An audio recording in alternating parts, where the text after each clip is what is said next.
Welcome to the Remax of Boulder video podcast. I am realtor Timmy Duggan here with our distinguished guest, Kristopher Larsen, who is the mayor of Nederland, Colorado. Kris is a unique mayor in that he's also a rocket scientist. I think it's pretty cool that the leader of Nederland is also a rocket scientist. I don't think there's too many other rocket scientist mayors out there. Kris, I would imagine that just being a rocket scientist is tough enough. How do you balance that with being a mayor? Lots and lots of coffee.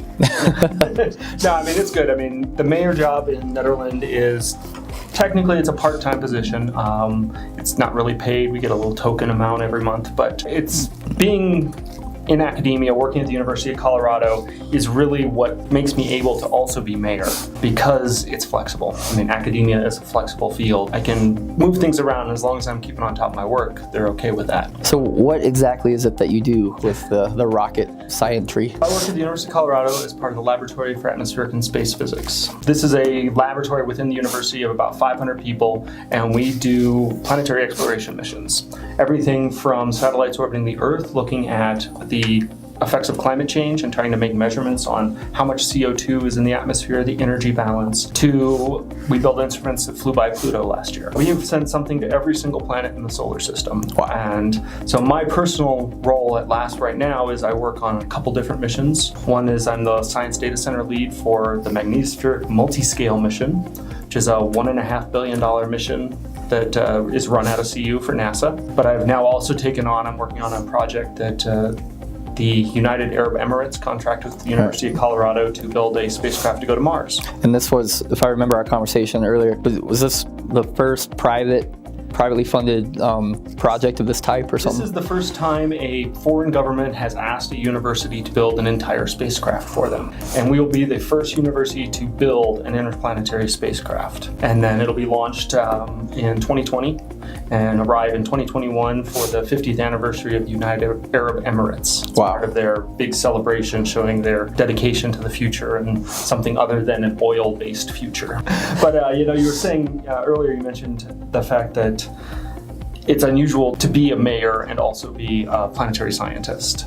And what I immediately thought of was how it's actually not that unusual in Nederland. And for those who don't know, I also live in Nederland, and I am myself a member of the Planning Commission. How does doing what you do in science and that unique experience, how has that given you a unique perspective or skills that enable you to more effectively be the mayor of our small, funky town up in the mountains? When I moved up to Nederland a little over 10 years ago, I was just out of graduate school and postdoc and finally had some free time.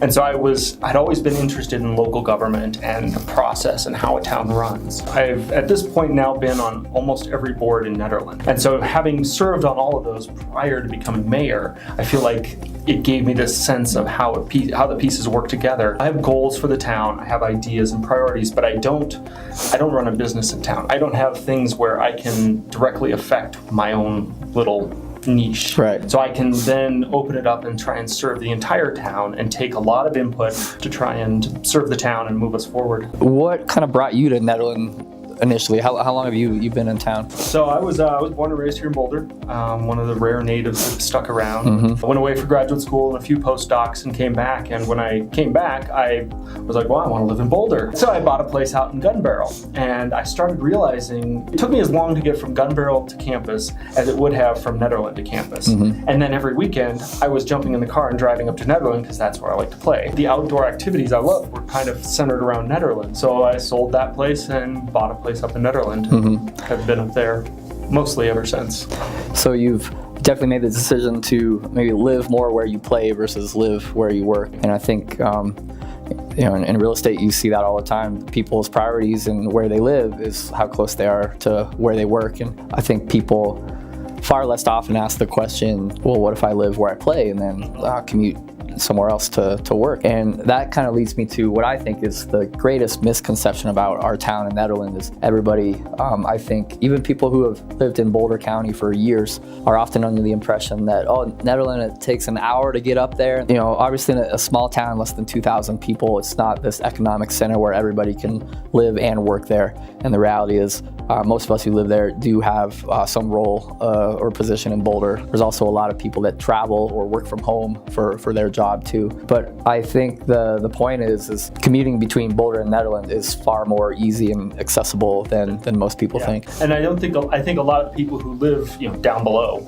don't realize the quality of the bus service we have. We have worked hard with RTD to have the bus service every hour, the bus up and down. And one of the things I'm really proud that our town did a few years ago was, as in a community, we voted to tack on a little bit to our property taxes so that everyone who lives within about 3 to 5 miles of Nederland gets a free eco pass. Yep. So the bus service is free for all of us coming up and down. And so it's this great little community on the bus. It's so much easier than, you know, having to drive in from Gun Barrel, for example. Agreed. And I know also where both you and I live in town, we're on different sides of town, but we have the same benefit, which is you go out your back door and you have, you know, millions of acres of national forests and all the recreation opportunities that are right there. One of the things I love about having that national forest out the back door, you know, the trails, like I can get on the trails and I can go for hundreds of miles without seeing people. But it also means that I got the wildlife coming through my yard. Yeah, for me, I think that epitomizes Nederland in a lot of ways being the best of both worlds. You know, you have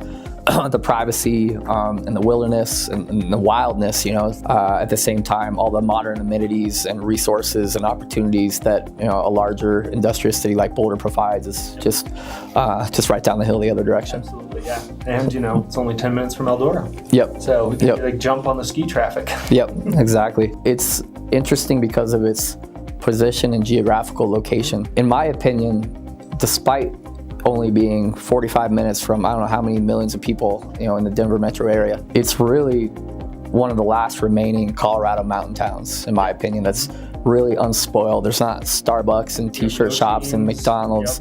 And hard on that. For me and you, I think that's a huge value. I know for the other members of the community, it's a huge value. And I think that, you know, some of that's even going to be improved. The Forest Service just released their West Magnolia Trail Plan, which is going to revamp a lot of the trails that you and I ride all the time.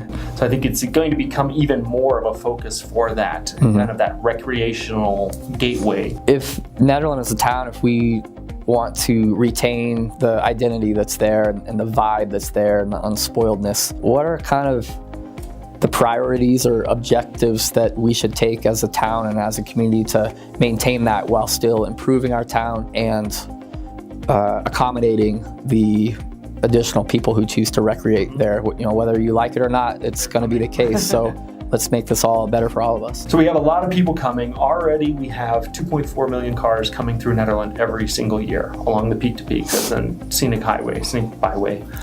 So we have a lot of people already coming, and Nederland is an odd little place because we can't really grow that much. We are encompassed on most sides by national forest. There's not big chunks of land where we can just annex and start building subdivisions. Right. So a big part for what we're looking to do is trying to develop within our boundaries higher density housing, trying to keep it affordable in whatever way we can. And we've reached out. We're working very closely with Boulder County Housing Authority on some projects with some of the developers in town that have remaining properties, trying to find ways to make it remain somewhat affordable in Nederland. And I mean, you know better than we do, over the last year, values in Nederland are starting to come up rather quickly because it has been discovered. Right. You know, everybody, you know, knows nationwide about how hot the Boulder housing market is, and the East County towns like Longmont, Louisville, Lafayette, Superior are close on the heels of Boulder in terms of current, just almost exponential price growth. And Nederland and the West County mountains, Boulder County, have really been the last community. There's always that lag there. Yep, to see that price spike, and that really just kind of started heading in the upwards direction the beginning of this summer.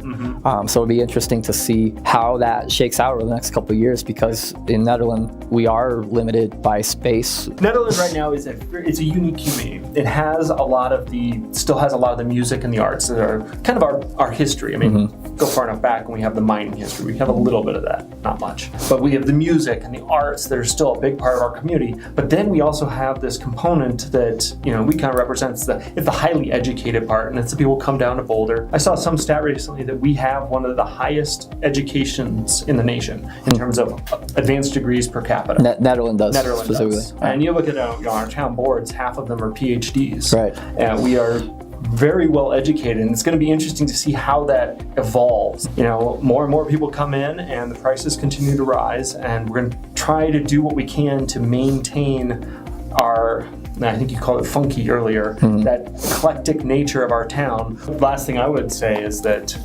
Nederland is very lucky in that we're a town of 1,500. We're a small mountain town, but it's a passionate small mountain town. And it's a town that gets involved. When things go wrong, big things like the floods of 2013, the whole town comes together. Yep. The fires, this fire last summer, year, the Cold Spring fire, the whole town comes together, and immediately you had people taking in horses and chickens and goats and llamas. But we also then, even in the town government, we have all of these volunteer boards, which you're a member of, that do so much good for our town. Other small towns are canceling elections because people don't even want to run. We always have multiple people running for every seat because our town is so involved. And I think that is something we really want to hold on to, is that passionate involvement by the community. And I don't know what it is about Nederland specifically, but I think there's something about it that makes people want to really become involved and make it theirs. And that's whether it's somebody who's lived here for 40 years or I've worked with numerous young couples over the last couple of years, helping them buy a home in the Nederland area. They're young professionals, they have a family moving here to maybe switch things up or in their life or their job in Boulder. And just that enthusiasm and passion and energy from people moving here, I think is going to be really beneficial. And everybody I've worked with just kind of instantly finds their place in the community, and it's a very welcoming place. Definitely, yeah. Well, Kris, I think we're about out of time, but thank you so much for joining us on our Remax of Boulder podcast. And I think we only scratched the surface of everything there is to talk about our community of Nederland, but maybe we can get you back here one of these days to chat more. Would love to. I think this is the first time I've ever spoken this long about my town, and no one mentioned the frozen dead guy. Yeah, if you have any questions about Nederland, please reach out. Best way is probably via email. My email address is Kristopher, Kristopherl, Christopher L, @nederlandco.org. Look forward to hearing from you. Thank you.